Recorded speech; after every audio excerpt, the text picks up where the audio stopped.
So for those who are just joining our community for a first program, my name is Rabbi Ryan Daniels. I am excited to welcome you to this three-part class, Jews in Sports, an opportunity for us to pick the brain of Ed Sherman. Ed is a wonderful part of the NSCI family, a longtime sports writer, author of 4 books, teacher of sports at the college level, which is a dream, I think, for many of us, to say that we can teach sports in a professional way. And we're so eager to learn with you. Just a couple Zoom norms, a couple things for you. We would invite you, we know this group is large, and so we'd invite you to put your name, to rename yourself with your first and last name in a way that we can refer to you in case we want to call to you, or if you have a question that we can call you by name. We'd invite everyone to remain on mute while Ed is offering that presentation. We have crafted time for questions and answers, and I know Ed has said that he'd love you to interrupt him with some questions. And to do that, I'd invite you to use the chat, and I'll go ahead and read your question as you post it in the chat, and ask that to Ed as he's going. We're going to be using, both Ed will be speaking with us. We're also going to be screen sharing videos and images, and we'll try to do that efficiently with the correct sound settings. But in the event that there's a little bit of a Zoom mess up, we apologize in advance, and we'll get things back on track as quickly as possible. So again, welcome. Thank you so much for joining us. Without further ado, I want to turn it over to our teacher, Ed Sherman, to begin our discussion. Well, I thank my producer here, who's hitting all the buttons. I hope I hit the right buttons. It's a little bit, hope you'll bear with me. This is a little bit, all this technology stuff is a little bit like chewing gum and walking at the same time, neither of which I'm very good at. So bear with us and we'll have a good time. I'm going to start here with kind of the rabbi's going to play, I'm going to go to him, tell him to play some videos that we have planned. And I'm going to start this talk with kind of a familiar movie scene that most of you have seen from the movie Airplane. Rabbi, you want to go ahead here?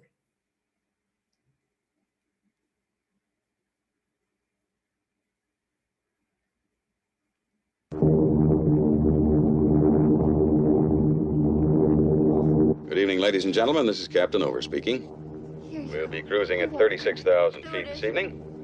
Our arrival time in Chicago will be 10:45 p.m. Central Time. The temperature there is currently 62 degrees with a 20% chance of precipitation. Meanwhile, relax and enjoy your flight. Would you like something to read? Do you have anything light? Oh, how about this leaflet, Famous Jewish Sports Legends? Yes, thank you.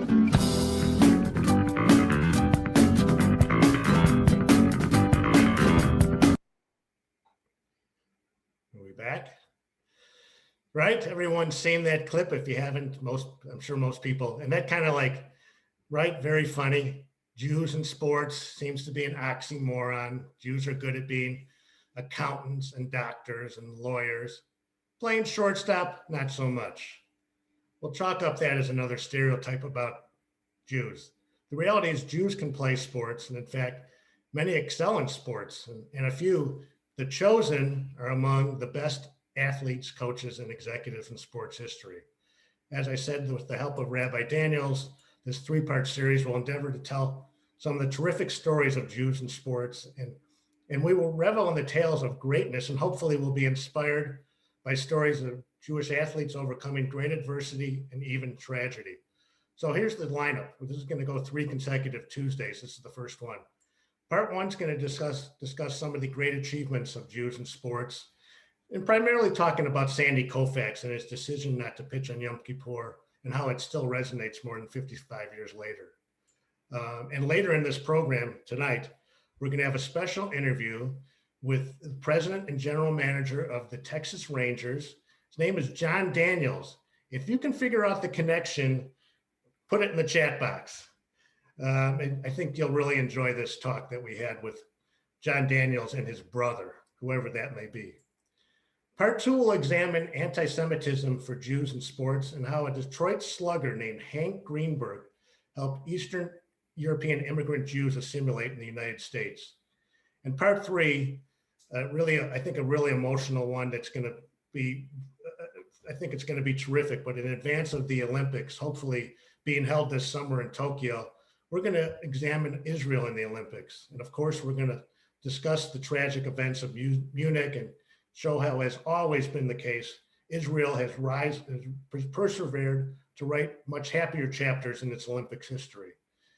It's an honor for me to be here to be able to share these stories with you. As Rabbi said, I'm a longtime veteran. When in my age, it gets very long. Was a longtime veteran of the Chicago Tribune, more than 30 years, written 4 books, and worked on a myriad of projects, and they include teaming with Jeff Ader to create JewishBaseballMuseum.com. The Rabbi can show that link.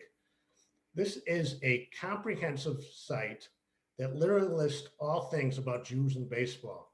I mean, we've got stories and stories and timeline and history of baseball, videos too. We have a separate page for every Jewish player who ever played in the big leagues, even if they only played a few games. And there's about 190 players right now, Jewish players who played in the big leagues. So that's JewishBaseballMuseum.com. And if anyone wants to try to access that later, we'll have a way to we'll talk about how you can get it. As I said, I've always wanted to do a series on Jews and sports. This was something I've been thinking about for a long time. I like sports, I like history, and I like Jews. So that seemed to be a natural. And now just felt like the right time. When I wrote an email to Rabbi Geffen and Rabbi Daniels replied within 30 minutes saying, great idea. So I can't thank him enough for his enthusiasm and insights in developing this project. Okay, we're going to start out with a few did you knows. Did you know the first professional baseball player was Jewish? Yes. In 1866, Lipman Pike accepted $20 a week to play third base for the Philadelphia Athletics. So he's believed to be the first player who actually took money to play baseball. Other top players soon followed suit, and with 3 years, the first all-pro team was born in Cincinnati. And Lipman Pike wasn't just the first guy, he was one of the top players in a league primarily composed of professionals. He was selected as an outfielder on the 1870-1880 All-Star team, and there's a group that's even trying to push for Pike's entry into the Hall of Fame. There's actually Pike stuff in the Hall of Fame about him. Okay, did you know it was a Jew who came up with the idea for a World Series? In 1903, Pittsburgh Pirates owner Barney Dreyfuss thought it'd be a good idea to match the new American League against the National League in a championship to determine the champion of all of baseball. And obviously that idea stuck. And it took a while. Dreyfuss was a great owner, and it took a while, but his impact on the game earned him an induction into the Baseball Hall of Fame in 2008. Albert von Tisler never got a trip to the plate, but nobody has appeared in more big league games. Seems like Albert had a knack for music and once came up with a catchy melody. You've probably heard the tune, Take Me Out to the Ball Game. Did you know that a Jew is regarded as one of the greatest boxers of all time? Yes, boxers. Barney Ross became one of boxing's first multiple champions. And during the early 20th century, there were a lot of Jewish boxers. And this native of Chicago captured the lightweight, junior, welterweight, and welterweight championships in the 1920s and 1930s. He was only the third boxer ever to accomplish that triple. Ross finished his career with a 72-4-3 mark with 22 knockouts, and he was listed as the 21st best fighter ever by Ring magazine. Did you know that the best Bears quarterback of all time is Jewish? Of course we know. Bears fans all know that because with each failure of a Bears quarterback, hello Mitch Trubisky, we all get reminded that many of Sid Luckman's team records still exist 75 years later. Very sad.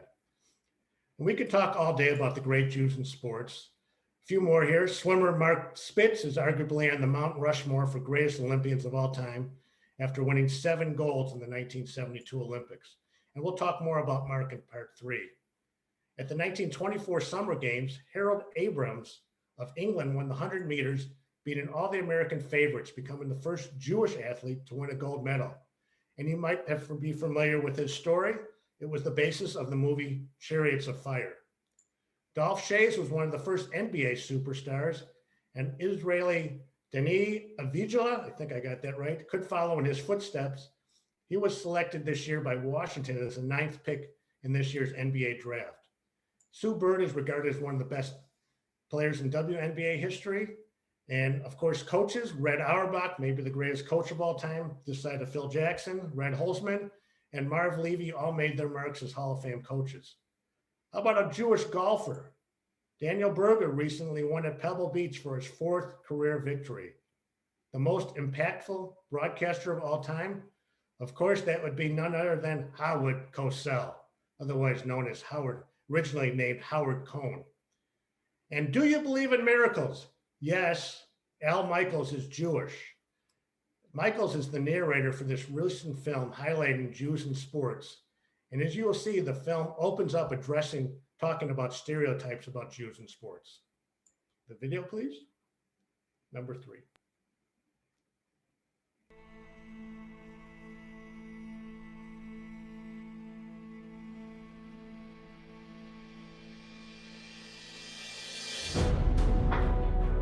Our story in sports is the quintessential Jewish story. Beckham, glorious! A kid today sees a member of the Jewish faith winning the Super Bowl. It's very powerful. It's good to have you with us. Nelson Mandela famously said, sports have the ability to change the world. Alex Bregman, ball game over! We are connecting to that modern tradition of being strong and resolute and, yes, athletic, competing against the world.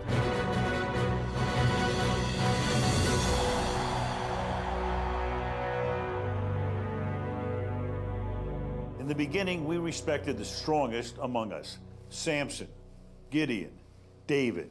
Yet over time, the biblical image of the strong and powerful Jew gave way to a stereotype of people who are weak, unwilling to fight, unable to truly compete on the athletic field.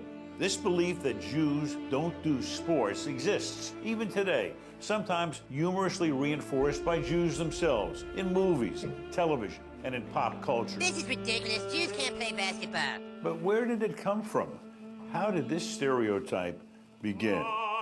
The answers can be found in the early practice of our faith. Between the eras of the first and second temples, we were ruled by... There you go. Yep, so we'll figure out a way also. That's a 12-minute video, and it's very good. So we'll figure out a way. Maybe we can give them my email at the end to try to, so they can email me to get the links. It is baseball that has the strongest connection for Jews in sports. Baseball served as the entry point for Jews. The bulk of Jewish immigration for Eastern Europe coincided with the development of baseball as a national pastime in the early 20th century. The immigrants primarily settled in cities where there was Major League Baseball, and baseball was by far the most popular sport. Along with studying the Torah, young Jewish boys and girls would study the box scores every day. And as a result, Jews are showcased in every aspect of the game: owners, executives, broadcasters, journalists, me, a lot of other journalists, umpires, baseball clowns, gamblers, yes, gamblers. Arnold Rothstein was one of the fixers of the 1919 World Series, novelists, coaches, and union leaders, and of course, players. List starts with Lickman Pike, and it goes on to Erskine Mayer, two-time 20-game winner for the Philadelphia Phillies, and the first Jewish pitcher to appear in the World Series in 1915. Cleveland's Al Rosen, the first player to be named the unanimous MVP AL MVP in 1953. Our own very own Kenny Holtzman threw 2 no-hitters for the Cubs. Sean Green once had an epic game for the Dodgers against Milwaukee, hit 4 home runs, and he still holds the major league record with 19 total bases in the game. And we've got current stars, Alex Bregman of Houston and Max Fried of Atlanta, 2 guys who are going to be big players. And Cub fans, Jock Peterson, recent acquisition. Jock Peterson is Jewish. His mother's Jewish. And let's not forget Mo Berg, who became a legend not only not as being a good field no-hit catcher, but rather as an important spy for the U.S. during World War II. Of course, the two biggest stars were Hank Greenberg with 58 home runs in 1958 and Sandy Koufax. We're going to save Hank Greenberg for our next discussion about anti-Semitism because his is just an amazing story, and we're going to do most of that talk about him. In 2016, I had a chance to interview longtime baseball commissioner Bud Selig in his office in Milwaukee, and I asked him to talk about the meaning of Jews in baseball. Here's that clip.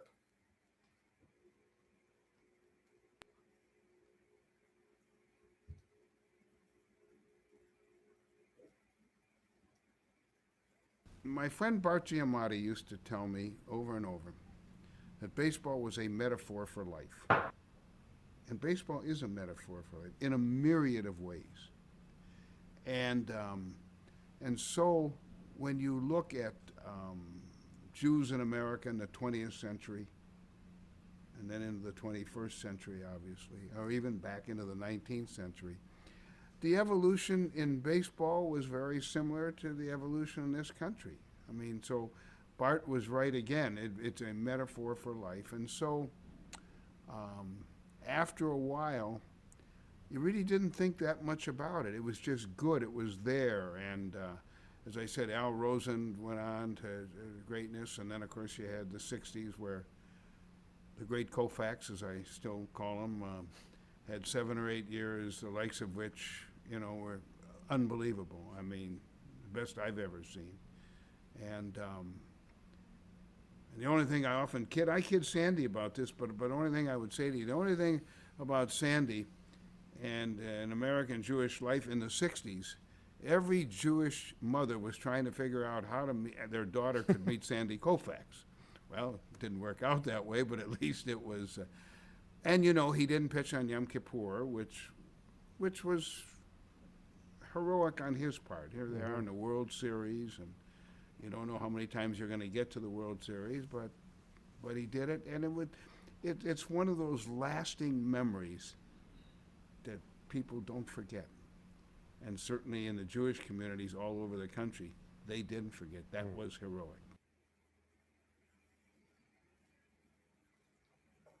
So that was Bud Selig, and we're going to get to that famous Yom Kippur story shortly. But first, I got a personal story about Sandy Koufax. On September 25th, 1966, at Wrigley Field, Kenny Holtzman, only 20 years old, got to pitch against his idol, Sandy Koufax. It also happened to be my 7th birthday. Now, I've literally been to at least, I would say, 1,000 games, if you counted spring training games, as a baseball writer, vendor at both ballparks, and a fan. Now, if I can go back to one of those games, one game, it would be that one. You see, my dad took me to that game for my birthday. And here's the sad part of it. I literally have no memory of that game. None, zero. I actually saw Sandy Koufax pitch, and being a great baseball fan and Koufax being the great pitcher, I would have loved to have seen him when I realized what was going on, but I literally have no memory of that game. Sure, I was more occupied in hot dogs and ice cream and other stuff. And here's the other part of it. It turned out to be Koufax's final regular season game as he retired after the season. And furthermore, it was actually Kenny Holtzman who stole the show, carrying a no-hitter in the 9th inning. I mean, can you imagine? I was at this game and I didn't have no memory. Alas, Holtzman lost the bid to hold the Dodgers hit list, but he walked away with a 2-1 victory. And I actually wrote a flashback story for the Tribune on the 50th anniversary of that game. Luckily, obviously, I've seen plenty of video of Koufax, the left. It was also known as the left arm of God, so to speak, for a religious school. I don't know if that's coach, but anyway, his is an incredible story. At the beginning of the 1961 season, the notion that Koufax would be mentioned as the greatest pitcher of all time seemed as unlikely as baseball appointing a Jewish commissioner. More on that later, obviously. Koufax won 8-13 in 1960, issuing 100 walks in 175 innings. His career ERA over his first 6 years was over 4.0. He was not even a mediocre pitcher. He wasn't very good. And then it all changed. During spring training in 1961, his catcher Norm Sherry suggested that Koufax stop overthrowing. Take a little bit off that fastball, Sandy. You don't have to throw it through a wall. And Koufax listened to him. And naturally, it should be noticed that Sherry's Jewish.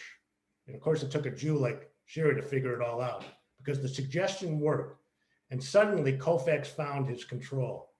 And now the total package, he began his epic domination of baseball. No pitcher really had a span like him, especially in the modern history.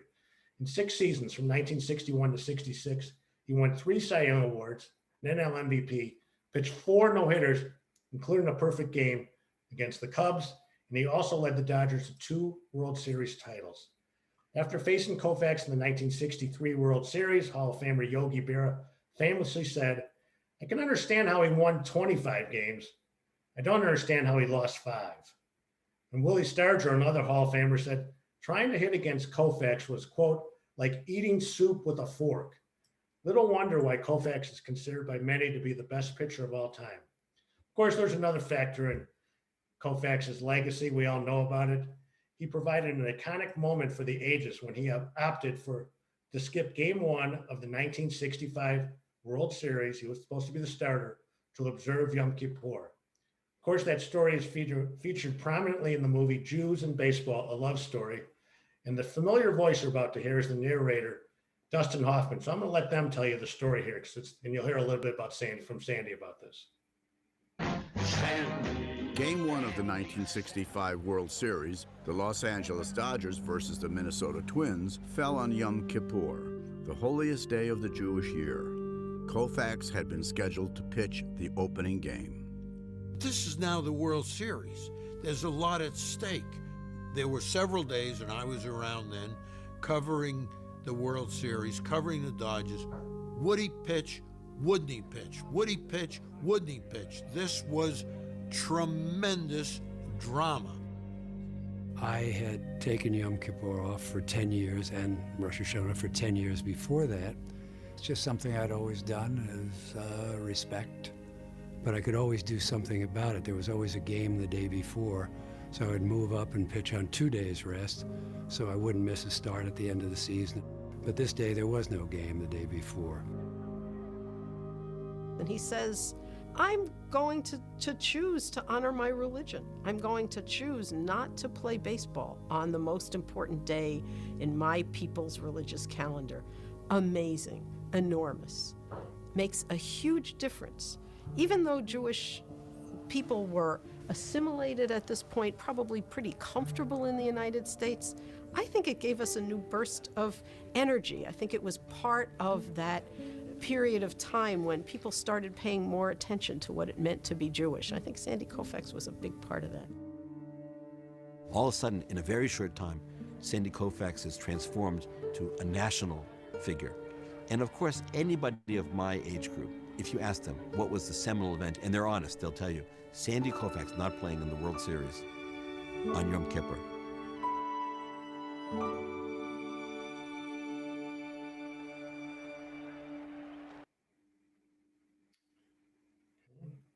Yeah, I mean, that's such an unbelievable story. I got a little bit more of the quote Paul Harvey of the rest of the story here. So he said he never pitched during the high holidays. Yet there were a couple instances where there were some gray areas. 1960, pitched 2 innings and scores for relief on October 1st, the day of Yom Kippur, not long after the holiday ended at sundown in an otherwise forgettable loss to the Cubs. He didn't have to pitch that day. Following year, Koufax started for Dodgers on September 20th. They were out of the pennant race again, with the first pitch coming mere minutes after sundown ended on Yom Kippur. He actually threw, think about this, 205 pitches that night and went 13 innings to beat the Cubs. For both those games, he showed up at work before the holiday and its restrictions ended. So why did Sandy Koufax decide not to pitch in 1965? Well, in the previous years, he was mostly an obscure pitcher. Nobody really noticed if he pitched in Yom Kippur. In 1965, he was a megastar and his every move was being monitored, especially during a World Series. And even though he said he was not religious, he felt he needed to set an example by not pitching. Now, on that day, the legend has it, there are numerous stories of Koufax being seen at various synagogues in Minneapolis. In fact, young boys reportedly begged their parents to take them to services on the chance they might see Koufax. That had to be a first. famously private. Koufax said he never famously private. Koufax never said what he did on that day. According to his biographer, Jane Levy, he just stayed in his hotel room and watched the game. And it wasn't as if the Dodgers had to go with a slacker in Koufax's place. Don Drysdale, future Hall of Famer, took the mound for Los Angeles that day. I got to know Don very well when he was an announcer for the White Sox, and he had a great sense of humor. And it was on display that day in Minnesota. See, Don didn't have it, and he was pulled with the Dodgers trailing 7-1 in the third inning. And when Drysdale handed the ball to manager Walt Alston, he famously said, "Don't you wish I was Jewish too?" Great line. Fittingly, Koufax came through for the Dodgers in that series, pitching on 2 days rest after winning Game 5. Koufax, with his arm aching, threw a complete 2-0 shutout in Game 7 to give the Dodgers the World Series title. Let's just take a minute here to watch vintage Sandy in that game. On the mound, 1-1 in World Series play for 1965, Sandy Koufax. Strikeout.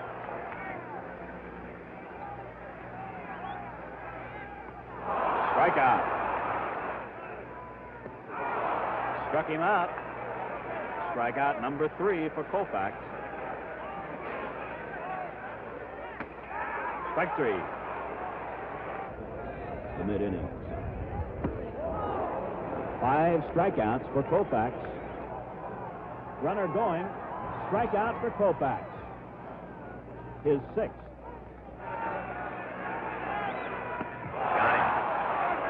Oh, steady diet of fastballs, and Koufax records his 7th strikeout. Fastball got him. That's the pitch. Strikeout number 8. Strike 3. Batty caught looking. He did it. Sandy Koufax gets his 10th strikeout, his 2nd consecutive shutout of the Twins. On Monday on a 4-hitter, today on a 3-hitter. Every pitcher, of course, likes to finish a game with a strikeout. This was, of course, not a game. This was the 7th game of the World Series. I mean, that's amazing. His arm was hurting so much, he only threw fastballs that day. He did not throw his curveball very much, but he spotted the pitch, where he wanted it. You could just see he was unhittable. And that was not a slouch team. That was a Minnesota team that has Harmon Killebrew and other superstars on it. And the decision, his impact on Jewish players obviously was immense. And one of the young players was Steve Stone. Koufax was the reason why he wore number 32. I talked to Steve about Stone. I talked to Steve about Koufax. And he talked about the Koufax being a big reason why he never pitched or broadcast a game during the high holidays. He said, quote, "If I didn't believe in, quote, not in it, I wouldn't do it regardless of what Sandy did. But the fact that he was my hero and the fact that he conducted himself exceptionally well as a professional player, well, if you're going to make a choice on who to emulate, I'm thinking Sandy Koufax was a pretty good one for me. And if you want a good trivia question, name the 2 Jewish pitchers to win the Cy Young Award. Of course, one was Koufax. The other was Steve Stone, who went 25-7 in winning the Cy Young Award in 1980 for the Baltimore Orioles. And we know beyond players, there are so many executives and owners who made their Jewish owners who made their American baseball history. You got Marvin Miller, who was the great leader of the union, telling them, like being like Moses, telling them that they had a right to be free agents. There was a long stretch when 3 of the 4 major sports commissioners were Jewish. Bud Selig in baseball, David Stern in the NBA, NHL's Gary Bettman, and now Adam Silver with the NHL. Selig discussed the historical significance of being the first Jewish baseball commissioner in my interview.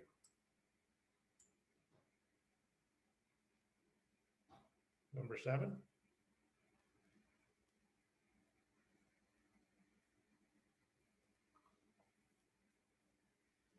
You got it, Rep?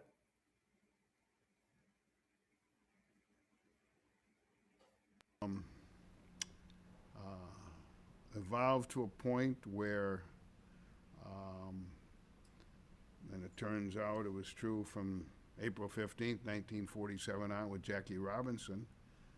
I mean, when you stop to think about that, and then it's great evolution. You know, I say that baseball is a social institution. Everybody's heard. The owners used to hear it at every meeting, because I believe that.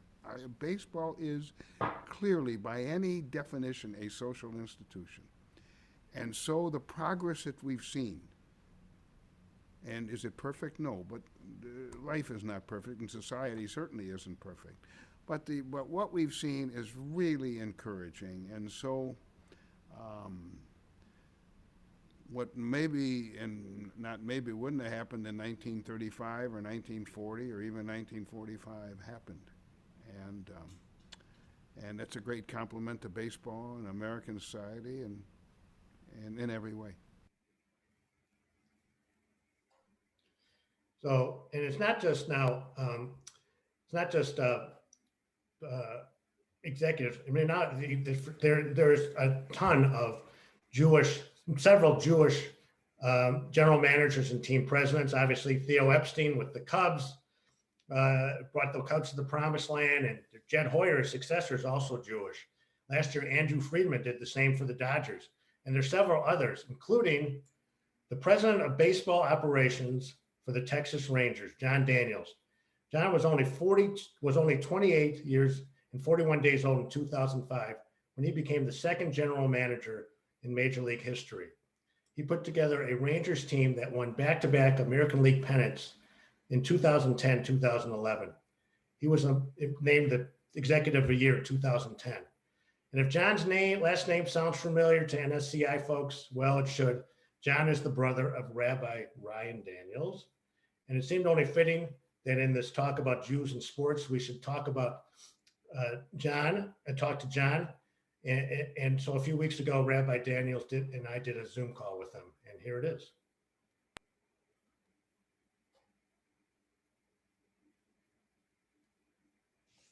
Okay, we're here with, we're pleased to be joined with John Daniels, the president of the Texas Rangers, better known as the brother of Rabbi Ryan Daniels. Did I get that right, Ryan? That's right. That was exactly the way we planned it.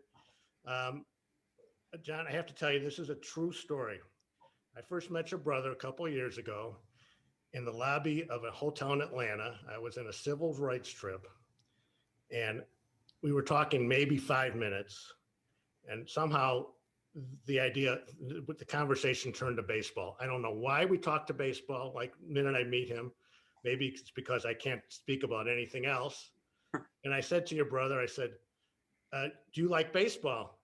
And Ryan goes, well, I suppose I do. My brother's the general manager of the Texas Rangers. And I went, what? What you, John? No, I said, so that was kind of how we met and how we connected. Within 5 minutes, I had that information turned to baseball. So I'm glad to have you here. So first question is, so who's the favorite son in your house, in the Daniels house? Yeah, clearly Ryan. Clearly Ryan. You know, so we're 10 years apart. I left home first. I moved to Texas, which is like another world, right? I married a shiksa, and then my brother goes and becomes a rabbi to really like rub it in. So, well, seriously, how does one brother become a baseball executive and one brother become a rabbi? What were the dynamics like in that house that kind of produced that outcome?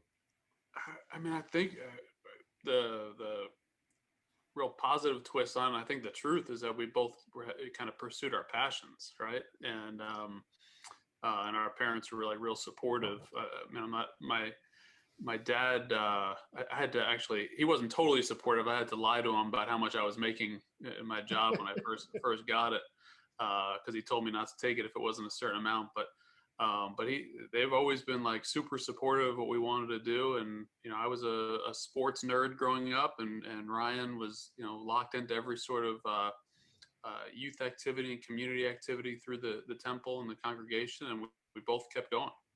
Ryan, is that the way you kind of remember it too? That's exactly how I remember it. He was the sports nerd. Huh? He was the sports nerd is what I want to lift up. Right, sure. But tell the story, Ryan, before we go. Have you your trip to the World Series, one of the World Series that the Rangers went, wasn't the conventional route. What happened there?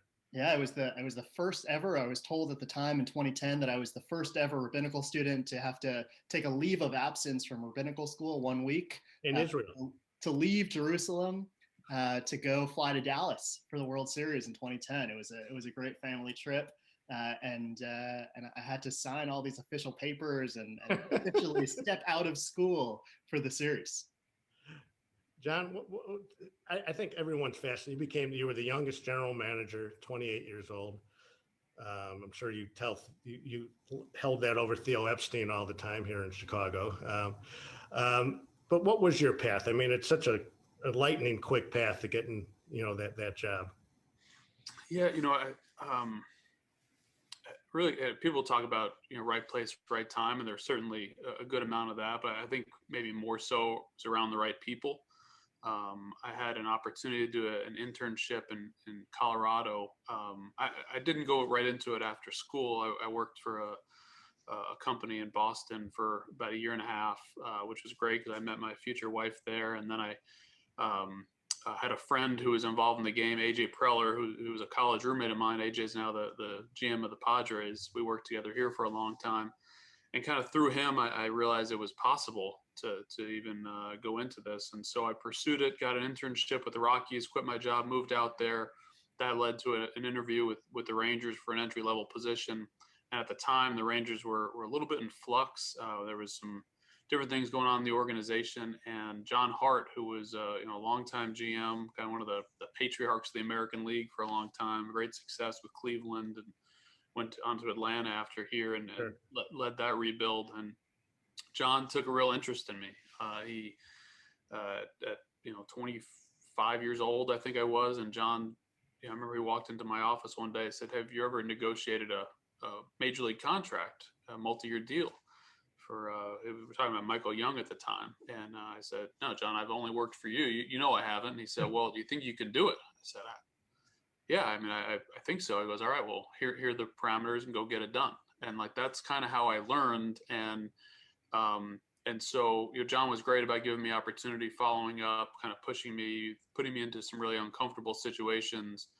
And a couple of years later, he decided to step down. And for some reason, Tom Hicks took his advice to hire me.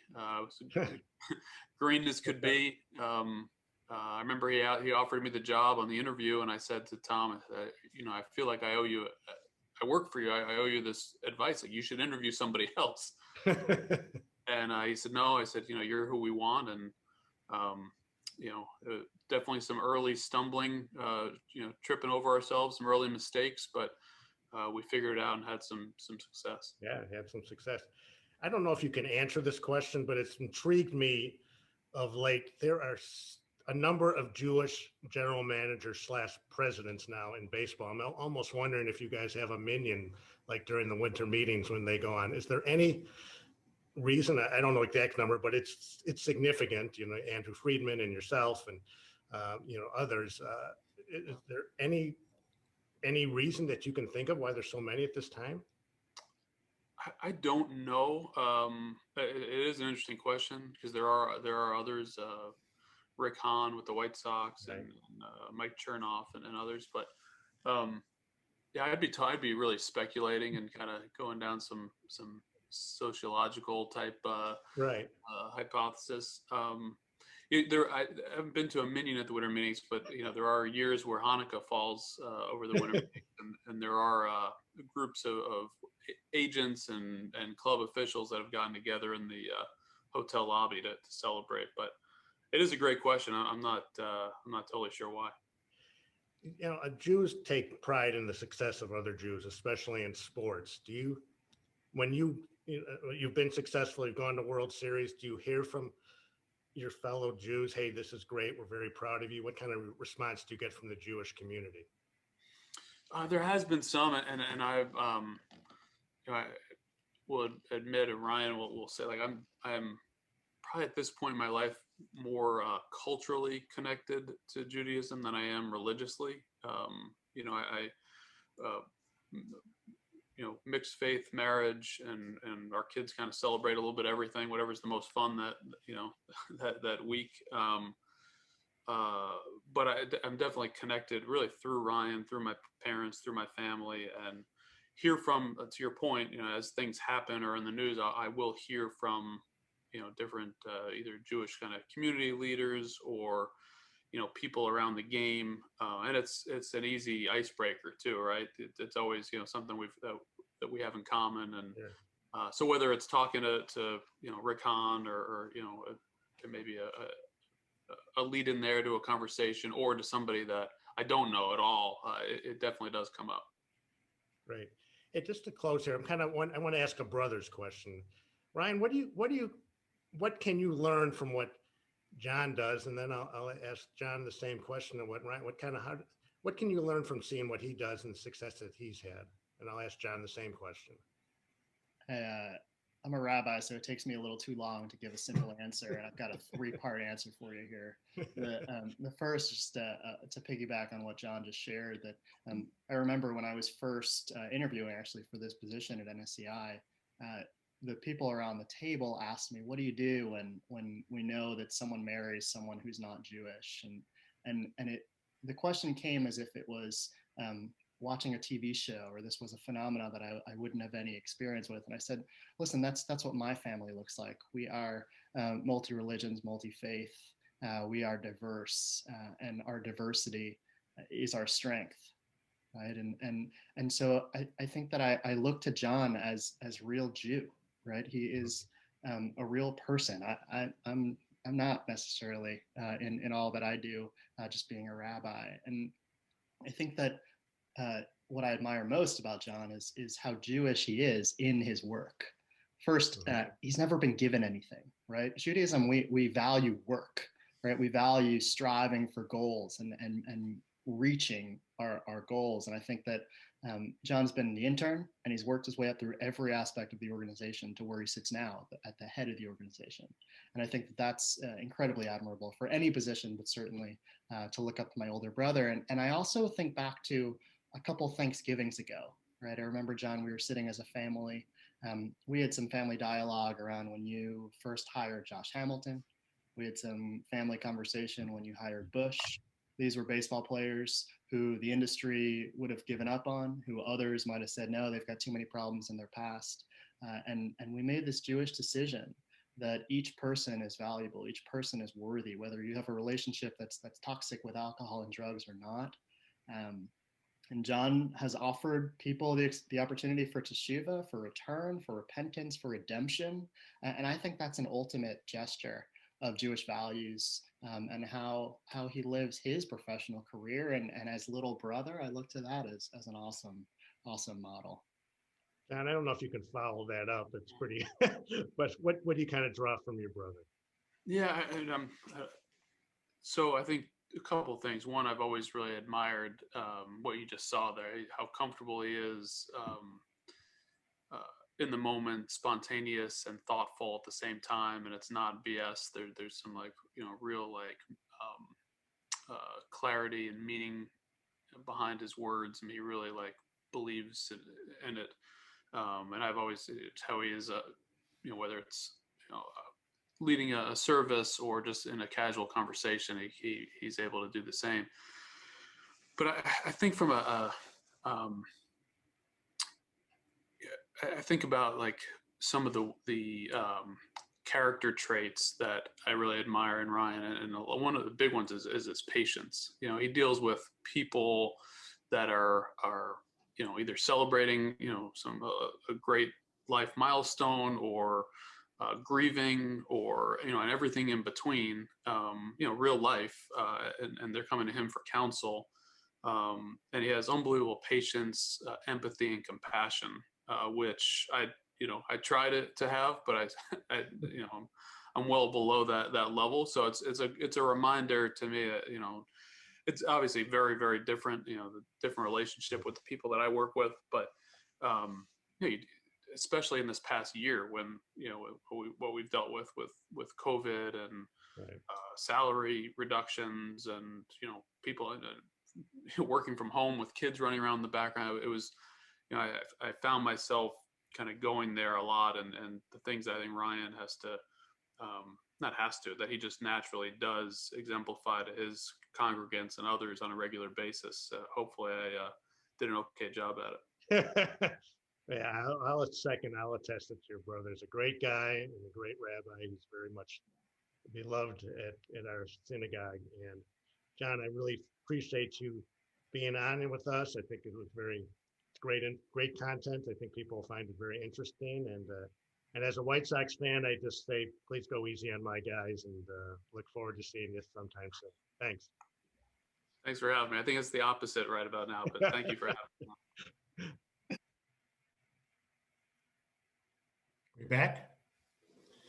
Well, that was just a great interview, and I so appreciated Ryan, your brother, doing that, and just so much to see the contrast. One brother's the rabbi, one brother's a general manager. Probably should have your parents on maybe for the next installment to see kind of their perspective. Anyway, before I wrap up real quickly, because I want to get to some questions, I want to leave you with one last story, and perhaps my favorite story that I wrote for JewishBaseballMuseum.com. Can you link to that? Got that? I'm going to talk about Cy Rosenthal did not have a memorable baseball career. Played only 123 games in 2 seasons for the Boston Red Sox in 1925-26. It's what Rosenthal did long after his playing days were over that makes his story so notable. He had corrective knee surgery just so he can enlist in World War II at the age of 38. So obviously he could have skipped going to war, but he had surgery so he could go to war. And the war took a terrible toll on Rosenthal and his family. His son, Buddy, was killed in action in the Pacific. And shortly after learning of the horrific news, Rosenthal, a minesweeper, was left as a paraplegic after a German mine blew up his ship. Most people would have wallowed in the despair of such tragedy. Rosenthal, not Rosenthal. From his seat in his wheelchair, he went on to dedicate his life to numerous charitable causes, including an effort to assist an African-American priest in raising money for a gymnasium in rural Mississippi during the racially divided 1960s. Now, keep in mind, Rosenthal lived in Boston at the time, hardly the most racially enlightened city. And his charitable works drew the attention of people in high places. In 1960, Boston Mayor John Collins declared Cy Rosenthal Day. And Rosenthal died in 1969 at the age of 65. The headline in his obituary labeled him war hero and true humanitarian. What a great guy. So the next time you think about memorable Jewish baseball players, be sure to recall a guy named Cy Rosenthal. His baseball career might not have been extraordinary, but his life was. Just a great story. And now we'll go on. If you have any questions, and Rabbi, would take it from here. Sure, Ed. Thank you for that presentation, for the insights for your own work, and showing us the journey of your own work and the study that you do in this field, lifting up some really valuable stories. We'll turn to you. If you have questions, what I'd invite you to do is if you can write it in the chat, or if you feel comfortable, you can go ahead and raise your hand using the Zoom feature and unmute yourself to speak. We'll just ask that one person speaks at a time because it is a large group of people in this Zoom room. So any questions for Ed? No, use the Zoom. Oh. Sandy. Oh. I was just wondering, whatever happened to the Sherry brothers, who also played with the LA Dodgers? Well, Larry Sherry was a pitcher, and unfortunately for me as a White Sox fan, he was the most valuable player of the 1959 World Series for the Dodgers. Yeah. He was a relief pitcher, and he won the most valuable player award when the Dodgers beat the White Sox. And I think they both had, regular careers. I think Norm Sherry was a longtime coach.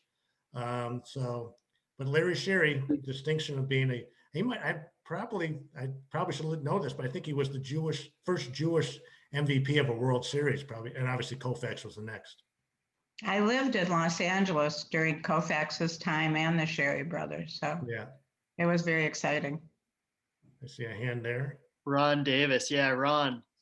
I played football at Senn High School in Chicago, and the fellow that was 2 years ahead of me, his name was Frank Epstein, and he was an all-city player for our Senn High School, and he got a scholarship to Notre Dame. He went to Notre Dame and he played first string defense, and when Frank Lee, he was the coach there in the early 50s. So that was a Jewish guy that we know. He was real Jewish his whole life. You know, and it's kind of neat when you say that, because we identify, here's a guy from a few years ago, not to date you, Ron, but he played, you know, and we kind of, but Jews kind of take pride. Frank Epstein played at Notre Dame. He was a good player, one of our own. And I think that's kind of the neat thing about being Jewish and having these Jewish players and executives like John Daniels and announcers like Al Michaels, that we take pride in their success. So I'm glad you shared that story with me, Ron. So Steve Gould, I have a question. So yeah, that was fantastic. Thank you. My wife and I from Boston, so we have allegiances for lovable losers there and here. And Not anymore. You guys won 3 World Series and 19 Super Bowls. What are you talking about, lovable losers? Yeah. Well, we've been here a long time. And of course, right. Theo's the guy.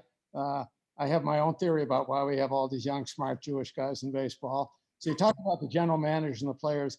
How many Jewish owners are there? Are there more Jewish owners or more Jewish GMs? Well, I mean, obviously there's a bunch of Jewish owners in all the sports, you know, and, you know, how's it to explain, you know, Robert Kraft, the Patriots, you know, I mean, Jerry Reinsdorf here, you know, you can go down the new owner of the Mets. It's Steve Cohen, you know, a lot of Jewish owners. Did you know that Bob Kraft's brother was a surgeon here in Chicago? Did you know that? I did hear that. He's in Highland Park, I think, right? He's retired, but he's very I did hear that. His quarterback's name was the Jewish quarterback. We'd like to borrow his the quarterback one of these years. Yeah, that's for we'll sure. Take him if he's 95. He's still better than what we got. Well, we've got Cohn and Goldman on the Bears, though. Pardon? We've got Cohn and Goldman on the Bears. Right. Yep. We're not going to get into that. Very interesting names. Jason? Hey, Ed, appreciate you being here and for sharing all of this information with us. Very much appreciate it.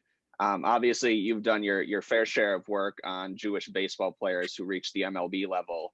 But how would you contrast your work there compared to like the success that Team Israel has had in the World Baseball Classic as of late on the international scale? So I'm going to tease this one because we're going to get into that. We're going to get into that in part 3. In fact, we have Jason mentions Team Israel. So Team Israel, believe it or not, Israel has a team in the Olympics coming up, 2021 Olympics. And a few years ago, they stunned the baseball world. They finished, I think, in 6th place in the World Baseball Classic. Now, primarily they're American Jews who are players who went over there playing for Israel, but it's a great story. Jason, in part 3, I have an interview with Peter Kurz, who's the executive director of Team Israel. And so we're going to kind of go over that in part 3 and kind of talk about how Israel not only has a baseball team, but also how sports fits in the society in Israel. So that I'm going to have you tune in part 3 for that one, Jason. Very good. I'll look forward to it. Yeah, Karen Kahn, I see you in the bottom of my screen. How do you handle somebody like a Rod Carew? Do you claim it or not? I was waiting for that one. Thank you. I was waiting. It took till 7:55. I was waiting when someone said, "How come you didn't mention Rod Carew?" I just don't know. Do you claim him or not claim him? So Rod Carew famously said he was Jewish. I think he married a Jewish woman, and he wore a chai all the time. Rod Carew, the great Hall of Famer, for those who don't know about him. And I didn't mention him, and I was waiting for someone to say, what happened to Rod? Rod Carew never converted. So, hence, not a Jew. And I'm not sure he's still even married to the same woman, so who knows? But he never converted. But that question comes up all the time, and I was waiting for someone to ask me. Someone also will ask me about Lou Boudreau, because there are a few, because he's listed in some of these Jewish lists, but his father his father was, I can't remember his mother or father. I think his mother was actually Jewish, but he was not raised, did not view himself as being Jewish. So that was kind of another one of our qualifications for being considered a Jewish baseball player. You have to view yourself as being Jewish. Thank you, Karen, for asking that. Someone mentioned Jewish pride before. Yes. And it extends to other fields of sports too, particularly in the early days. Basketball was a heavy Jewish sports, and it was because it was cheap, it was easy to play. Right. And there's Jewish pride in it too, because the greatest Jewish basketball team, if you can see this, is Philadelphia Savas. They had their name in Hebrew letters, the South Philadelphia Hebrew Association. They won most of the championship and was the early form of the American Basketball League. They were in the 20s, 30s, beat every team. You're right about that, Seymour. And their coach and player and owner was Eddie Gottlieb, who later was one of the formers of the NBA. He started the Philadelphia Warriors with an investment of $25,000. And pretty good investment right now. Yes, that's now the Golden State Warriors. Yes, and with Curry. And he's right. Seymour's right. Jews and they were all Jewish in basketball in the 20s and 30s. It was a city game. Obviously, a lot of Jewish kids lived in the city in that time, and very popular among Jews. In fact, well, we'll talk about maybe that in the next time, because there's actually an anecdote about that. And I believe, if I'm not mistaken, Israel, and one of the great sports upsets of all time, won the European title in 1977, beating a Russian team. And I should say that, and one of the stars of that team was from Illinois, Tal Brody. Is Ira there? I think that's who it was. And so there's a great story with that. Yes. It's in that video. So if people want to see that video, how can we get them that video? Because it's a good video. Yeah, which video? I can post the link. You know, the Al Michaels video, the 12-minute video. Mm-hmm. I just love hearing Al Michaels talking about Jews and sports. I think it's just a great, it's great that he was able to do it. And if you want to post that to the Facebook page, that would be great. And any other questions? Well, I appreciate. No, we're not done here. We have two more next Tuesdays. The next two consecutive Tuesdays, we're going to talk, as I said, next Tuesday about anti-Semitism and Jews in sports, a lot of Hank Greenberg. And in the following Tuesday, Israel and the Olympics, and talking about the unthinkable tragedy at Munich and telling that story, but also how Israel came back and they were there the next Olympics. Now they're continuing to be there, and the issues involved in that. And as I told Jason, we're going to have a special interview with the head of the Israeli Baseball Association, Peter Kurz. And I really hope, one of the reasons why I wanted to do this series was obviously to talk to people like you, but also I want to try to reach the kids. And I think there's a lot of not only sports history here, but Jewish history that you can talk about, especially in these next two sessions. When I think a lot of the kids would be stunned to think that players actually had to change their names because they didn't want to be identified as being Jewish, and the story of Munich and how that came about. And so if you have kids or grandkids, I would strongly suggest, if you can get them to watch it, I think they would enjoy it. I think they would learn another aspect of Jewish culture and how sports is part of that culture. So Ed, a question that just came up from one of our teens who's joining us. I think, Evan, I'm going to give you credit for this. It might be your dad. The question is, what about the story of Cubs player Adam Greenberg? Okay, so we got a few minutes. Actually, I did a story in JewishBaseballMuseum.com about Adam was in town a few years ago.